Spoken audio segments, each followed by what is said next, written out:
Look who's here. We've got former Trump campaign economic advisor and fast food CEO Andy Puzder joins me now. The Comey rally today. Is the media missing a story about growth here? Oh, the media is absolutely. Look, everybody's focused on this obstruction and collusion, and there is none. And the market knows it. The market's out there. The market is hot because they're looking at the economic data. The economic data is all good. If the economic data that we're looking at today, if this was the Obama administration, we wouldn't be talking about anything but the economic data. I mean, the number of people working since the beginning of the year up 400,000, 600,000 full-time jobs.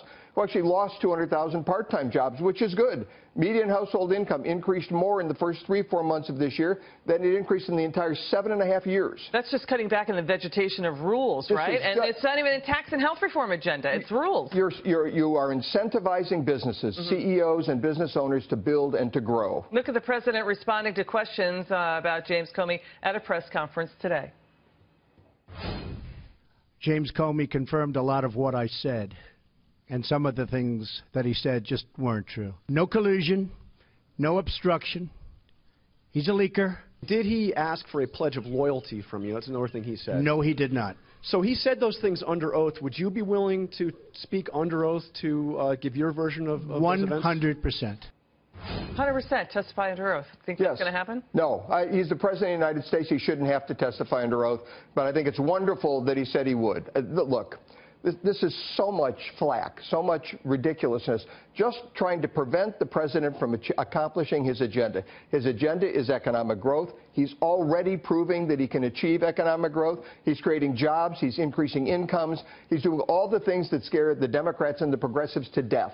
Because after 7.5 years of an Obama recovery where we got nothing, if in a very short period of time President Trump can prove that he really can drive, with these free enterprise principles, drive economic growth, they're in trouble. That means the Dems don't take back the House in the midterms. They don't take back anything for a long time. The House moving forward to repeal, again, those onerous financial regulations that stymie economic growth, stop small business loans and the like. And President Trump pushing his infrastructure plan, just like we said. Treasury Secretary Steve Mnuchin in Canada on trade deals. I mean, I just have to ask you again, where's the airtime on these stories? There isn't any. Everything gets sucked up in this, this Russian investigation, which everybody who's testified, the head of the NSA, National Security, the former FBI director, everybody, there's no there there. There's just no there there. Do you think it was good the president didn't tweet? Yes. He didn't have to.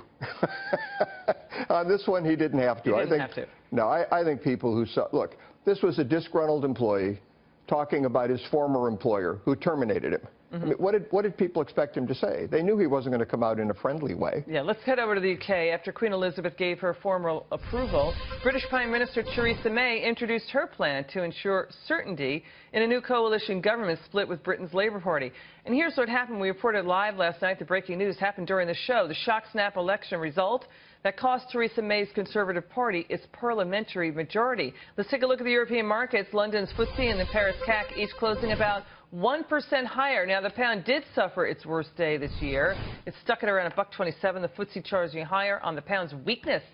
Andy, it looks like Theresa May won't resign. But what is this whole problem and what's going on with the UK? What does that mean for security, given the recent wave of terror attacks? Well, I think I heard this morning from our friend from Varney, our English friend who was over in London, that one of the reasons was security. That's why that she hadn't addressed the security issue sufficiently, and therefore people voted for this other candidate.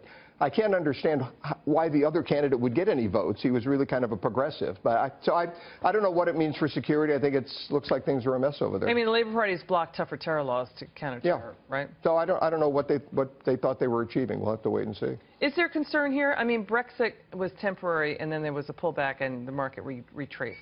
I mean, are you concerned about what's going on in the UK, especially with the, again, I have to say it again, the terror attacks over there? I'm more concerned with the terror attacks. That's really a humanitarian problem. We should all be very, very concerned about that. But I think the big deal is the government. Now, they need a solid, stable government. All right, look at this. Let's get back to the markets. Apple down nearly 4% today. Netflix down nearly 5%.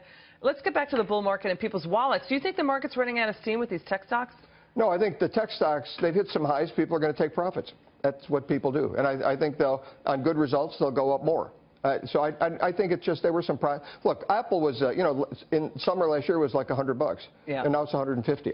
You're going to take some money off the table. And the president again moving forward on his agenda. Here's what's going on: the CEOs of the largest tech companies, including Apple's Tim Cook, Jeff Bezos from Amazon, Oracle's co-CEO Safra Catz, will meet at the White House to get government computers to talk to each other instead of throwing money, taxpayer money, down rat holes where there's creaky, rickety computer systems that really don't work. There's inefficiency there. I mean, it's going to be led by Jared Kushner, the president's son-in-law. Are you seeing with your sources that the government workforce is saying, whoa, we have to get on the stick here and like step up to the plate because the Trump administration is forcing them to? Yeah, this is the Office of American Innovation and Workforce Development. And I've been working with Reed Cordish on the workforce development side of that office. Chris Liddell used to be with Microsoft, is on the technology side, and Jared and Ivanka are both very involved. And this is a big deal to the president. This is something he's going to push very hard.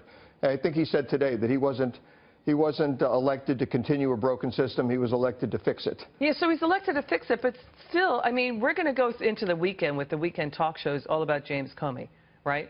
And, yes, and the push is on to build an impeachment case against the president. Where do you see this playing? How do you see it playing out? Well, there's nothing to build an impeachment case on. First of all, there's no evidence that would justify an impeachment. There's been no infractions that would justify an impeachment. And the Republicans control the House of Representatives, so there's not going to be an impeachment. So that's a waste of time. But again, supported by their media allies, their liberal media allies, the left, the Democrats, the progressives, are very afraid of this president's success, and they're going to do whatever they can to stop him. The American people, hopefully, will see that he's acting in their best interest, and if in 2 years or 4 years, he's going to be able to ask that famous Reagan question, is your life better now than it was when I was elected? You know, behind a lot of the poison that's been in the electoral system, it traces back to James Comey. Kimberly Strassel made that point at the Wall Street Journal. I read her article. It was really, what did you think? She's one of my favorite writers. She's very, very thoughtful. And you think about it. He handled Clinton much the same way he handled the situation with Donald Trump. Right. He goes out and throws a lot of stuff in the air, and takes then it upon himself to do it. Yeah. And I'm the guy. And by the way, there's no violation. He seems to like to control people in power. And that's very dangerous in an FBI director. I think firing him was absolutely the right thing to do. Well, when you think about it, and we're going to make this case again later in the show, Loretta Lynch interfered with the HRC Hillary Clinton email investigation when she said to James Comey, call it a matter, not an investigation. James Comey interfered when he took upon himself to do that press conference. Where's the special counsel into that? Where are the memos all about that? Not only wasn't there a special counsel, but Comey did exactly what she said to do. And never reported it, never came out and complained about it, never made, didn't resign. He just continued on. They didn't recuse themselves, yeah, right? It's funny, like until he's challenged and has to testify and gets fired, none of these things seem to come up. They only come up after he's fired, which is a little suspicious.